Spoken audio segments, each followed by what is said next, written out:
ஒரு வழியா முத்து கமிஷனர் சாரோட உதவியோட அடுத்த நாள் கிளம்புறதுக்கு பிளான் போட்டுட்டாரு. யார் ஹெல்ப் பண்ணுவாங்கன்னா, இந்த கோகிலா மேடம் இருக்காங்க இல்லையா? பார்வதியோட ஃப்ரெண்டு, அதான் விஜயாக்கு டாக்டர் பட்டம் வாங்கி குடுத்தவங்க. அவங்க வந்து என்ன பண்றாங்கன்னா, அவங்களோட ஹஸ்பண்ட் தான் கமிஷனராவே லாஸ்ட்ல இருப்பாரு. ஸோ அவங்க ஹெல்ப் மூலியமா கமிஷனர் கிட்ட பெர்மிஷன் கிடைச்சிடுது. அடுத்த நாள் என்ன பார்த்தீங்கன்னா, செல்வத்துக்கிட்ட காசை குடுத்துட்டு, அதே மாதிரி செல்வம் அவங்க தங்கச்சியை கூப்பிட்டுட்டு, அந்த கோவிலோட மேனேஜரை பார்க்கறதுக்காக போறாங்க. கூடவே முத்து என்ன பண்றாருன்னா, பின்னாடியே கமிஷனர் சாரையும் கூப்பிட்டுட்டு போறாங்க. அங்க போனதும் செல்வத்தை பார்த்துட்டு மேனேஜர் வந்து வாங்கப்பா, என்னப்பா பணம் ரெடியா, இதான் உங்கள் தங்கச்சியா, இவங்க தான் கடை வைக்க போகிறாங்களா அப்படிங்கிற மாதிரி மேனேஜர் விசாரிக்கிறாரு. உடனே அந்த தங்கச்சியும் செல்வமும் என்ன பண்ணுறாங்கன்னா, ஆமாங்க சார், இவங்களுக்கு தான் கடை போடணும் அப்படின்னும் போது உடனே மேனேஜர் சொல்கிறாரு, என்னப்பா பணம் ரெடினா எடுத்துருங்க, இன்றைக்கே வந்து கடையை ஸ்டார்ட் பண்ணிவிடுங்க அப்படின்ற மாதிரி சொல்கிறாரு. உடனே நம்மளுடைய செல்வம் பார்த்தீங்கன்னா காசை எடுக்கிறாங்க. எடுத்து கொடுக்கும் போது கரெக்டாக நேரடியாகவே பார்த்துடுறாரு கமிஷனர் அந்த விஷயத்த. கரெக்டாக கமிஷனர் என்ன பண்ணுறாங்கன்னா, கிட்ட வந்துட்டு, சார் என்ன பண்ணிட்டு இருக்கீங்க நீங்கள் ரொம்ப தூய்மையான ஆள், நேர்மையான ஆளுன்னு நினச்சேன். ஆனால் லாஸ்ட்டில் நீங்களே கமிஷனை வாங்கிட்டு தான் இப்போ இந்த மாதிரி வேலையெல்லாம் பண்ணிட்டு இருக்கீங்களா? இந்த லட்சணத்தில் நேற்று நீங்கள் ஒரு கடை மேலே கம்ப்ளைண்ட்டை பண்ணி அந்த கடையும் தூக்க வச்சுருக்கீங்க. ஆனால் அந்த கடைக்காரங்க ரொம்ப நேர்மையானவங்கன்னு சொல்லிட்டு ஊர் மக்களே சொல்லியிருக்காங்க. இந்த வேலை தான் நடக்குதா? உங்களை பாருங்கள் என்ன பண்ணுறேன் அப்படின்னு சொல்லிட்டு ஆஃபீஸ்க்கு போயிடுறாரு. Sir sir sir sir sir நான் லஞ்செலாம் வாங்கல சார் அப்படின்னு சொல்லிட்டு பின்னாடி ஓடி வராரு. உடனே செல்வத்தை பார்த்துட்டு அந்த கோவில் மேனேஜரு, என்னையா இது, இந்த பிரச்சனையில் ஆட்டி விட்டுட்டீங்க, அப்போ பிளான் பண்ணி எடுத்த சதியா இது அப்படின்ற மாதிரி சொல்லிடுறாங்க. அதுக்கப்புறம் பார்த்தீங்கன்னா கமிஷனருடைய ஆஃபீஸ்க்கு நம்மளுடைய கோவில் மேனேஜர் முத்து எல்லாருமே போயிடுறாங்க. கரெக்டாக நம்மளுடைய முத்துக்கு ஒரு கால் வருது. யாருன்னு பார்த்தீங்கன்னா நம்ம மீனா தான் கால் பண்ணுறாங்க. கால் பண்ணிவிட்டு, நீங்கள் என் வண்டியை காணுங்க, காலையில் கோவிலுக்கு போயிட்டு ஐயர்கிட்ட எல்லாருக்கிட்டையுமே சைன் வாங்குறதுக்காக போயிருந்தேங்க, கமிஷனர் ஆஃபீஸில் கொடுக்கணும்னு நீங்கள் சொன்னீங்கல்ல. ஆனால் இப்போ பாருங்கள், என்னோடய வண்டியே காணுங்க, வெளியில் தாங்க விட்டு போனேன், யார் தூக்கிட்டு போனாங்கன்னே தெரியல, எல்லாரையுமே கேட்டுட்டேங்க. நீங்கள் எனக்கு ஆசையாக வாங்கி கொடுத்த வண்டி எப்படி காணாம போச்சுன்னு எனக்கு ஒன்றுமே தெரியலங்க. நானும் சத்தியமாக என்ன பண்ணுறதுனே தெரியல. அதான் ஸ்டேஷனில் கூட கம்ப்ளைண்ட் பண்ணிட்டு வந்துட்டேன். சீதா வீட்டுக்கார் அருணும் அங்கே இருந்தார், அவர்கிட்டையும் சொல்லிட்டு வந்துட்டேங்க அப்படின்ற மாதிரி நம்ம மீனை வந்து சொல்கிறாங்க. உடனே இதை கேட்ட முத்து வந்து, அருண்கிட்ட சொன்னால் மட்டும் வண்டி கிடச்சிருமா என்ன? சரி அதை விட எப்படி காணாம போச்சு? நீ கையெழுத்துலாம் வாங்கணுன்ற அவசியமே இல்லை மீனா. நான் கமிஷனர் சாரியே டேரெக்டாக கூட்டிகிட்டு போயிட்டு அந்த மேனேஜர் லஞ்சம் வாங்குற விஷயத்த காமிச்சிட்டேன். அதனால் அத்தை கடையை சீக்கிரமாகவே அங்கே வச்சுருவாங்க, நீ இங்கே வந்துரு அப்படின்னு சொல்லிடுறாரு. அங்கே போனதுக்கப்புறமா மேனேஜரை விசாரிக்கிறாரு நம்மளுடைய கமிஷனர். என்னையா இது, நல்லவருன்னு பார்த்தா உன் மேலே இவ்வளோ கம்ப்ளைண்ட் வருது, இன்னைக்கு ஆதாரத்தோடு இந்த தம்பி நிரூபிச்சிருக்காரு அப்படி சொல்லிட்டு முத்துவை காமிக்கிறாரு. உடனே மேனேஜர் வந்து, சார் இவங்க வேணும்னே என் மேலே பழி போட்டிருக்காங்க சார், இவங்களுடைய சொந்தக்கார கடையை தான் நான் எடுத்துட்டேன், அதனால தான் சார் பழி போட்டிருக்காங்க அப்படிங்கிற மாதிரி சொல்கிறாங்க. உடனே மீனை கரெக்டாக என்ட்ரி உள்ளே கொடுக்குறாங்க. கொடுத்துட்டு, சார் அவர் சொல்கிறது பொய் சார், மேனேஜர் சொல்கிற எல்லா விஷயமும் பொய். இங்கே பாருங்கள் சார், நான் கோவில் ஐயர்கிட்ட கூட கையெழுத்து வாங்கியிருக்கேன், எங்கள் கடை எப்படி எல்லாரும் எப்படி பேசியிருக்காங்கன்னு சொல்லிட்டு சத்யா உடனே அந்த வீடியோவும் எடுத்து காமிக்கிறாரு. இங்கே பாருங்கள் சார், இவர் வேணும்னே பண்ணியிருக்காரு, அங்கே இருக்க பூ வாங்குற ஆட்கள் இவங்க எல்லாருமே ஐயர் இவங்க, அவங்க பேசின எல்லா வீடியோ நீங்களே கேளுங்க சார் சொல்லிட்டு சத்யா அந்த வீடியோவை காமிக்கிறார் கமிஷனர் கிட்ட. அந்த வீடியோவையும் பார்த்துட்டு நேர்லேயே இன்னைக்கு பார்த்துட்டாரு இல்லையா, கமிஷனர் சார் வந்து மேனேஜரை பார்த்துட்டு, உங்களை 1 month சஸ்பெண்ட் பண்ணுறேன் அப்படின்னு சொல்லிடுறாரு. சொல்லிட்டு மேலும் என்ன சொல்கிறாருன்னா, முத்து தம்பி நீங்கள் சொன்னது கரெக்டு, நல்ல வேலை என் ஒய்ஃப்க்கு தெரிஞ்சவங்களா நீங்கள் இருந்தனால நான் உங்கள் கூட வந்தேன், இல்லைனா இந்த விஷயம் நான் தெரியாமே எனக்கு போயிட்டுருக்கோம், நானும் உங்கள் கூட வந்திருக்க மாட்டேன், எனக்கு இந்த விஷயமே தெரியாமல் போயிட்டுருக்கோம், உங்கள் மூலயமா ஒரு நல்ல விஷயத்த நான் பண்ணியிருக்கேன், ஓகே தேங்க்ஸ்ப்பா. இன்னொரு விஷயம், நீங்கள் நாளையிலேருந்து அந்த கடையை நீங்கள் அங்கே வச்சுக்கலாம் அப்படின்ற மாதிரி சொல்லிடுறாங்க.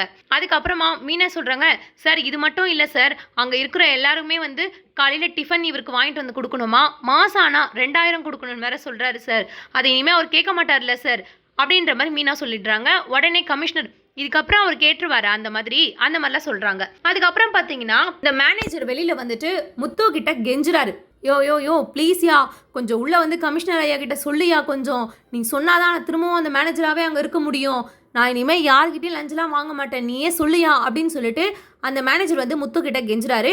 உடனே முத்துக்கு யோசனை வருது. முத்து வந்து மேனேஜர் கிட்ட கேட்குறாரு, யாரோ ஒருத்தவங்க சொல்லி தானே நீங்கள் அந்த விஷயத்த பண்ணீங்க, நீங்கள் அங்கே இருக்கிற எல்லா கடையும் விட்டுட்டு எங்கள் அத்தை கடையை மட்டும் தூக்குனதுக்கு என்ன ரீசன்?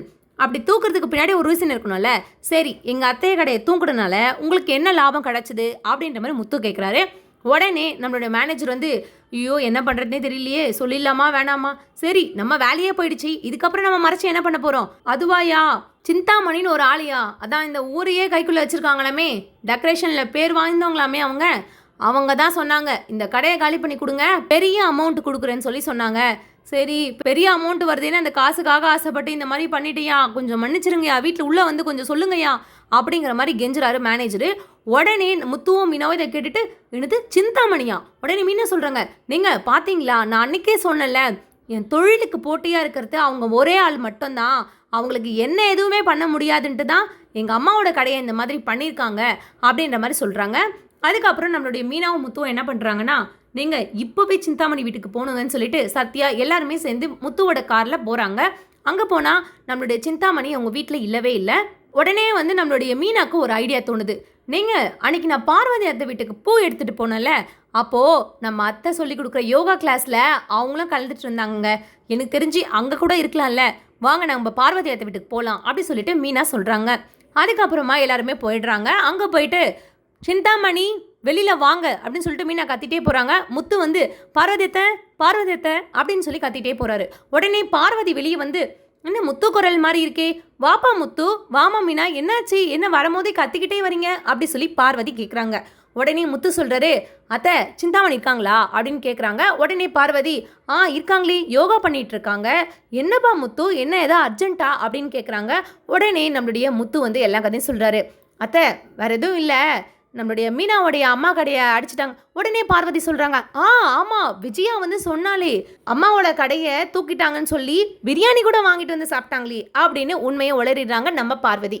அதுக்கப்புறம் பார்த்தீங்கன்னா, அது இருக்கட்டும் அத்தை, அவங்க அப்படி தானே, மீனாவுக்கு ஏதாவது ஒரு கெட்டது நடந்தா முதல்ல சந்தோஷப்படுறது அம்மா தானே, சரி இந்த சிந்தாமணி இருக்காங்கல்ல அவங்க தான் அத்தை மீனாவுடைய அம்மா கடையை அடித்து நொறுக்கியிருக்காங்க, மீனாவை எதுவும் பண்ண முடியலன்னு பழி வாங்குறதுக்காக அவங்க அம்மா கடையை போய் பாவம் இந்த மாதிரிலாம் பண்ணியிருக்காங்க, அவங்கள கூப்பிடுங்க அத்தை அப்படின்னு சொல்லிட்டு நம்மளுடைய பார்வதியை பார்த்து முத்து சொல்கிறாரு. உடனே சத்தம் கேட்ட விஜயா வந்து, என்னாச்சு பார்வதி, என்ன யாரை கத்திக்கிட்டு இருக்கா அப்படின்னு சொல்லி வெளியே வராங்க. வெளியே வந்துட்டு முத்துவும் மீனாவும் பார்த்துட்டு, ஆமாம் இவங்களுக்கு வேற வேலையே இல்லை, என்னம்மா இப்போ எதுக்காக வந்திருக்காங்க பார்வதி அப்படின்னு விஜயா கேட்க, உடனே முத்து சொல்கிறாரு, ஆமாம்மா எங்களுக்கு வேற வேலையே இல்லை, உங்ககிட்ட வந்து பிரச்சனை பண்ணுறது தான் வேலை, சிந்தாமணி இருந்தால் அவங்கள கூப்பிடுங்க அப்படின்னு சொல்லி முத்து சொல்கிறாரு. உடனே நம்மளுடைய விஜயா கேட்குறாங்க, எதுக்கு சிந்தாமணி அப்படின்னு சொல்லி கேட்குறாங்க. உடனே மீனா சொல்கிறாங்க, எங்கள் அம்மா கடையை அடிச்சு நொறுக்குனதே அவங்க தான் அப்படின்ற மாதிரி மீனா சொல்கிறாங்க. உடனே நம்மளுடைய விஜயா, சிந்தாமணியா, ஓ பார்வதி நம்ம கிட்ட சொல்லவே இல்லைல்ல, நேற்று நான் இந்த விஷயம் சொல்லும் போது கூட புதுசாக கேட்குற மாதிரி கேட்டுட்டு இருந்தாங்களே அப்படின்னு சொல்லி விஜயா சொல்கிறாங்க.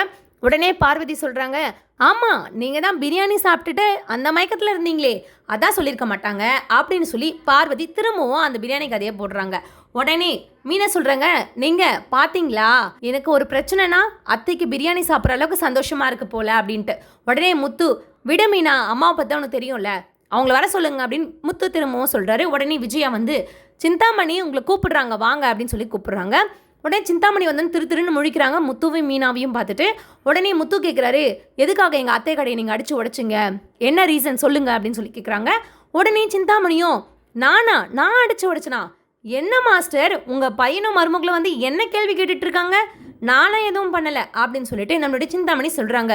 உடனே மீனா சொல்கிறாங்க, நீங்கள் அந்த கோவில் மேனேஜர்கிட்ட காசு கொடுத்து பண்ண எல்லா விஷயம் நாங்கள் கண்டுபிடிச்சி கமிஷனர் வரைக்கும் போய் இப்போ அந்த மேனேஜரை சஸ்பெண்ட் பண்ண வச்சுருக்கோம், எல்லா விஷயம் எங்களுக்கு தெரிஞ்சிச்சு, இதுக்கப்புறம் நீங்கள் மேலும் பச்சை நடிக்காதீங்க அப்படின்ற மாதிரி சொல்கிறாங்க. உடனே சிந்தாமணி திருன்னு முடிச்சுட்டு, ஓ தெரிஞ்சிட்டு தான் வந்தீங்களா, ஆமாம் நான் தான் பண்ணேன் அப்படின்ற மாதிரி சொல்கிறாங்க, திமிராவே சொல்கிறாங்க. உடனே மீனா வந்து, உங்களுக்கு எதுக்கு இவ்வளோ கேவலமான வேலை பண்ணிட்டுருக்கீங்க, உங்களுக்கு தொழிலில் போட்டி போடணுன்னா ஏன் கூட போட்டி போடுங்க, அதை விட்டுட்டு இப்படி கோழத்தனமாக எங்கள் அம்மாவோட கடையை அடிச்சிருக்கீங்க அப்படின்ற மாதிரி சொல்கிறாங்க. உடனே சிந்தாமணி சொல்கிறாங்க, ஹலோ இங்கே பாருமா, நான் வந்து உன்னை ஒரு போட்டியாளராகவே முதல்ல நினைக்கல சரியா, எனக்கு தொழிலில் நிறைய அனுபவம் இருக்குது, நீ இப்போ முளைச்ச காலம், உன்னை ஒரு போட்டியாளராகவே நான் நினைக்கல, அப்புறம் நீயே சொல்லிப்பியா, இங்கே பாரு அவ்வளோ கேவலமாலாம் நான் ஒரு கடையை அடித்து காலி பண்ணுற அளவுக்குலாம் கேவலமாலாம் நான் நினைக்க மாட்டேன், எனக்கும் தொழில் தர்மம்னு ஒன்று இருக்குது, எதுவாக இருந்தாலும் போட்டி போட்டு தான் நான் ஜெயிக்கணும்னு நினைப்பேன் அப்படின்னு சிந்தாமணி சொல்கிறாங்க. உடனே முத்து கேட்குறாரு, அப்படி தானே அப்புறம் எது கடை அடிச்சிங்க அப்படின்னு சொல்லி கேட்குறாரு. உடனே சிந்தாமணி சொல்கிறாங்க, நான் எனக்கு ஒருத்தவங்க சொன்னாங்க அதனால நான் செஞ்சேன் அப்படின்னு சொல்லி சிந்தாமணி சொல்கிறாங்க. உடனே மீனாக்கும் முத்து பாரதி யாருக்குமே ஒன்றுமே புரியல, யார் சொன்னது அப்படின்னு சொல்லிட்டு மீனா கேட்குறாங்க. உடனே சிந்தாமணி சொல்கிறாங்க, வேற யாரும் இல்ல, உங்க வீட்ல இருக்காங்களே ரோகிணின்னு ஒரு பொண்ணு, அந்த பொண்ணு தான் சொல்லுச்சு அப்படின்ற மாதிரி சொல்றாங்க.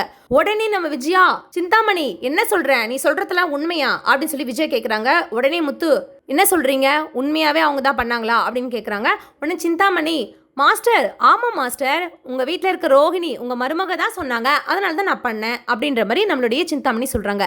உடனே விஜயா சொல்கிறாங்க, ஓ அன்னைக்கு வந்தப்போ என்கிட்ட இந்த மாதிரி ஒரு டெக்கரேஷன் ஆர்டர் கிடச்சிருக்கு, சிந்தாமணிக்கு சொல்ல போகிறேன், அதனால தான் வந்து கூப்பிடுங்கன்னு வந்து என்னை கேட்டால், ஓ இந்த விஷயத்துக்காக தான் வந்திருக்காளா, என்கிட்டயே போய் சொல்லியிருக்காளா அப்படின்ற மாதிரி நம்மளுடைய விஜயா கேட்குறாங்க. உடனே சிந்தாமணி, இல்லை மாஸ்டர், டெக்கரேஷன் ஆர்டர் பிடிச்சிக்க கூட தான் எனக்கு வந்தாங்க, ஆனால் இந்த டெக்கரேஷன் ஆர்டர் பெரிய ஆர்டரு, இது பிடிச்சி கொடுத்தா செம்ம அமௌண்ட் வரும், ஆனால் இதுக்கு பதிலாக நீங்கள் எனக்கு ஒன்று செய்யணும்னு சொல்லிட்டு இந்த மாதிரி மீனாவோட அம்மாவோட கடையை அடிச்சிடுங்க அப்படின்ற மாதிரி சொன்னாங்க அப்படின்ற விஷயத்தையும் சொல்லிடுறாங்க.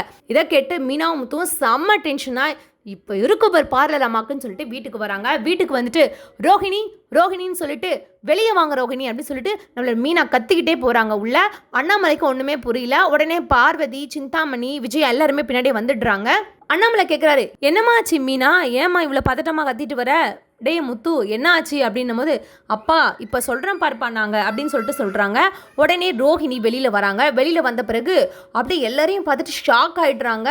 உடனே நம்ம மீனா ரோஹிணியை பார்த்து, எதுக்காக இந்த மாதிரி கேவலமான வேலையை பண்ணியிருக்கீங்க அப்படின்ற மாதிரி சொல்கிறாங்க. அப்படி என்னங்க உங்களுக்கு வன்மோ அப்படின்னு சொல்லிட்டு மீனா கேட்குறாங்க. உடனே ரோஹிணி ஒன்றுமே தெரியாத மாதிரி, என்ன ஆச்சு மீனா, என்கிட்ட வந்து கத்திக்கிட்டு இருக்கீங்க அப்படின்ற மாதிரி கேட்குறாங்க. உடனே முத்து சொல்கிறாரு, ஒன்றுமே தெரியாத மாதிரி நடிக்காத, சிந்தாமணி கிட்ட சொல்லி மீனாவோட அம்மா கடையை அடிச்சது நீதான்னு எங்களுக்கு எல்லாம் தெரிஞ்சிடுச்சு, இதுக்கப்புறம் நடிக்கிற வேலை வச்சுக்காத அப்படின்ற மாதிரி நம்ம முத்து மிரட்டுறாரு. உடனே ரோஹிணி சொல்கிறாங்க, நான்லாம் பண்ணலையே, நான் டெக்கரேஷன் ஆர்டர் மட்டும் தான் சொன்னேன், அவங்க தான் உங்கள் வீட்டில் மீனா இருக்காளே ஏன் என்கிட்ட சொல்கிறேன்னு கேட்டாங்க. நான் சொன்னேன், ஆன்ட்டிக்கு மீனாவை பிடிக்காது, நான் மீனாவுக்கு இந்த ஆர்டர் கொடுத்தா ஆன்ட்டி என்னை தப்பாக நினச்சிப்பாங்க, ஏற்கனவே என் மேலே கோவமாக இருக்காங்க, அதனால தான் உங்ககிட்ட கொடுத்தேன், ஆன்ட்டியோட ஃப்ரெண்டு தானே நீங்கன்னு தான் நான் சொன்னேன். அதுக்கு அவங்க தான் சொன்னாங்க, என்னோட போட்டியே அவளை நான் முதல்ல அழிக்கிறேன் பாரு அப்படி சொன்னாங்க. அதுக்கப்புறமா என்கிட்ட ஐடியா கேட்டாங்க, எனக்கெல்லாம் அதெல்லாம் தெரியாதுன்னு தான் நான் சொன்னேன். இப்போ இவ்வளோ பெரிய வேலை பண்ணியிருக்காங்களா, என்ன சிந்தாமணி ஆண்டி நீங்கள் இந்த மாதிரி பண்ணியிருக்கீங்க அப்படின்னு சொல்லிட்டு உடனே ரோஹிணி நடிக்கிறாங்க. உடனே நம்மளுடைய சிந்தாமணி, என்னம்மா என்ன என் மேலேயே பழிய போடுற, நீ தானம்மா மீனாவோட அம்மா கடையை உடைக்கணும், அப்போ தான் இந்த ஆர்டர் உனக்கு பிடிச்சி கொடுப்பேன்னு சொல்லி எனக்கு காசெல்லாம் அனுப்பி விட்டுருக்கேன், அந்த விஷயத்தை நான் காமிக்கிறேன் பாருங்கன்னு சொல்லிட்டு எல்லாரும் முன்னாடியும் ரோஹிணி ஜிபே பண்ண இந்த விஷயத்தை காமிக்கிறாங்க. ரோஹிணி ஜிபே பண்ணியிருப்பாங்க ஒரு அமௌண்ட்டு, அப்புறமா தான் டெக்கரேஷன் ஆர்டர் உங்களுக்கு தான் சொல்லியிருப்பாங்க. அந்த விஷயத்தை எல்லாருக்கிட்டையுமே காமிக்கிறாங்க. காமிச்சோனோ மனோஜ் வந்து, என்ன ரோகிணி நீ தான் உங்களுக்கு காசு அனுப்புனியா அப்படின்ற மாதிரி கேட்குறாரு. அண்ணாமலை வந்து, என்னம்மா ரோகிணி இது என்ன வேலை, இது ஒரு மூத்த மருமகளாக பொறுப்பாக நடத்தும் பார்த்தா ஒரு கூட இருக்கிற சொந்தக்காரன் கடையே இந்த மாதிரி அடிக்க சொல்லியிருக்க, ஏமா இந்த மாதிரிலாம் பண்ணுறேன்னு நம்மளை அண்ணாமலை கத்துறாரு. நம்மளுடைய முத்து பார்த்தீங்கன்னா, போலீஸ் ஸ்டேஷனில் மட்டும் உன்னை கம்ப்ளைண்ட் பண்ணேன்னு வச்சுக்கோயேன் அவ்வளோதான் அப்படின்னு சொல்லிட்டு முத்து மிரட்டுறாரு. உடனே நம்ம மீனா வந்து, ஏங்க உங்களுக்கு இவ்வளோ கேவலமான வேலை, இந்த மாதிரி அப்பாவி மக்களோட வயிற்றில் அடிக்கிறது தான் உங்களுக்கு வேலையா, என் மேலே உங்களுக்கு அப்படி என்ன ஒரு பழி, அப்படி நீங்கள் பழி வாங்கணும்னா என்ன பழி வாங்க வேண்டியதானே, அதை விட்டுட்டு எங்கள் அம்மா கடையை அடிக்க சொல்லியிருக்கீங்க அப்படின்ற மாதிரி சொல்கிறாரு. உடனே நம்ம சத்யா வந்து அவங்க அம்மாவையும் கூட்டிகிட்டு வந்துடுறாரு. உடனே மீனாவோட அம்மாவும் வந்துட்டு, ஏம்மா இந்த மாதிரி பண்ணுற, ஏதோ மீனாவோட சொந்தக்கார பொண்ணுன்னு நினச்சேன், ஆனால் நீ இன்னைக்கு இவ்வளோ பெரிய வேலை பண்ணியிருக்க. உடனே முத்து சொல்கிறாரு, ஆமாம் இவங்களுக்கு இந்த பொய் திருட்டு எல்லாமே ஊறி போனது தான் பார்லரம்மா. உடனே முத்து சொல்கிறாரு, மீனா இதுக்கப்புறம் பேசிகிட்டு இருக்கிறது வேலைக்காகாது, வா நம்ம பண்ண வேண்டியதை பண்ணலாம் அப்படின்னு சொல்லி சொல்கிறாரு. உடனே சீதாவும் வந்துடுறாங்க. வந்துட்டு, ஏங்க்கா இந்த மாதிரி பண்ணீங்க, எங்கள் அம்மா கடையை அடிக்கிறதுக்கு உங்களுக்கு என்ன அவ்வளோ மனசு சந்தோஷப்படுது, இப்போ பாருங்கள் நான் எங்கள் வீட்டுக்காரர் வரைக்கும் சொல்லிட்டேன், இப்போ அவரும் வந்து இதை கேஸாக ஃபைல் பண்ணிட்டாரு, இப்போ நீங்கள் தான் பண்ணது தெரிஞ்சனால நான் இன்ஸ்பெக்டரோட வரேன் எங்கள் வீட்டுக்காரர் சொல்லியிருக்காரு, அதான் டிராஃபிக் போலீஸ் அருண் வரத்தான் சொல்லியிருக்காங்களாம். இப்போது டிராஃபிக் போலீஸ் அருண் வந்த பிறகு நம்ம ரோஹிணி கைது செய்யப்படுவாங்களா இல்லையாங்கிறத வரக்கூடிய எபிசோடில் பார்க்கலாம்.